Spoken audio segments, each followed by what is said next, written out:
everyone, and welcome to my channel. My name is Nikki.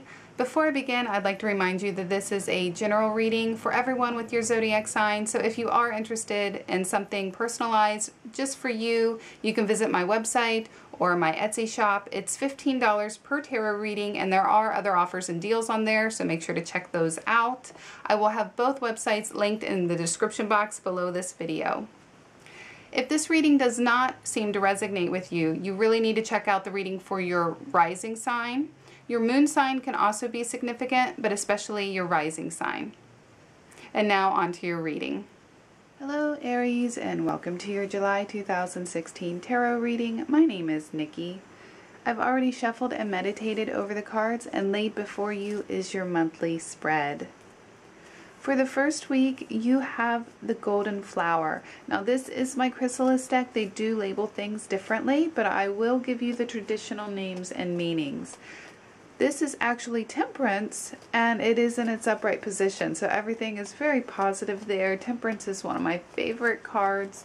This is things going as they should. This is an even flow of everything. You are in a state of equilibrium in this first week. There may not be a whole lot of excitement, but things are also, they're not dull either. You're good where you're at.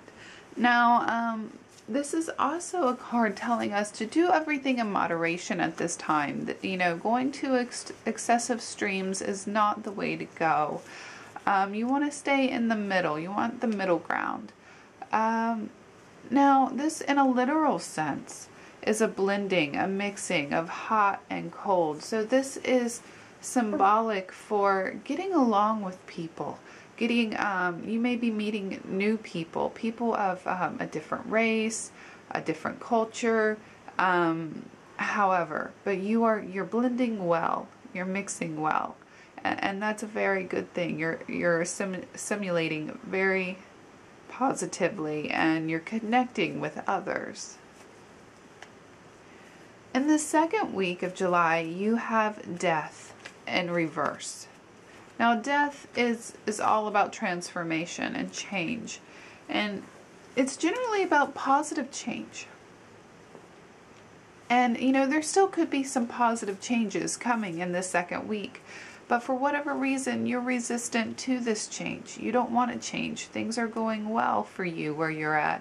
You know, you may like your current home life, your current job, your current friends, whatever. But there's something in your life that needs to move forward into a new chapter. But you don't want to turn that page yet. You're wanting to linger where you're at. And I'm not really sure why. Other than, you know, you liking where you are and being fearful of what could be new, what could be around that corner, what could be read on that next page. But, you know, you must overcome that. You have to move forward to grow, expand your horizons. If it's meeting new people, don't be afraid to meet new people, new situations. You know, everything will go fine. You really need to try to face your fears about the future and move forward.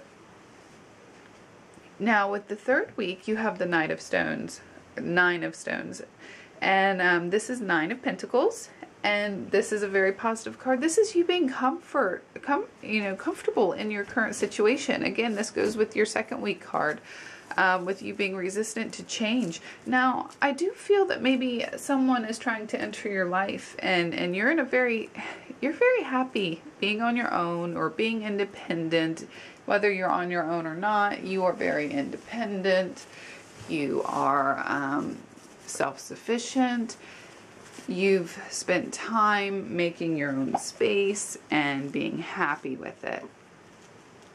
And to let somebody inside that space, you know, whether it's a literal physical space or it's a metaphoric mental space, either way, letting somebody into that personal space of yours is difficult for you. But you need to let others in. You need to open up your heart and expose yourself, so to speak. Let others into those little deep crevices, and you know, it will go well, okay? Don't be afraid of others coming into your space. They just want to get to know you in most cases, okay? I'm talking about the majority. You know, most of the time people have their intentions are well. They just want to get close to you, to know you better, to love you, these types of things, okay? I do not, you know, even if hurt is a side effect in certain situations, that is not their intention. Okay, in the last week, now there is somebody who's going to be involving themselves in this last week. You have the Page of Cups in reverse. This is somebody that is probably a child, or at least a child in your mind. You know, this could be an adult, but perhaps they're still your child. This could be a niece or a nephew, or, you know, a friend, or however. This is somebody that is generally going to be younger than yourself, or at least less experienced than you in certain areas. But this is like somebody they're not handling their emotions well at this time, and it's affecting your life. They're being too emotional. They're not thinking about things logically. They're not using reason.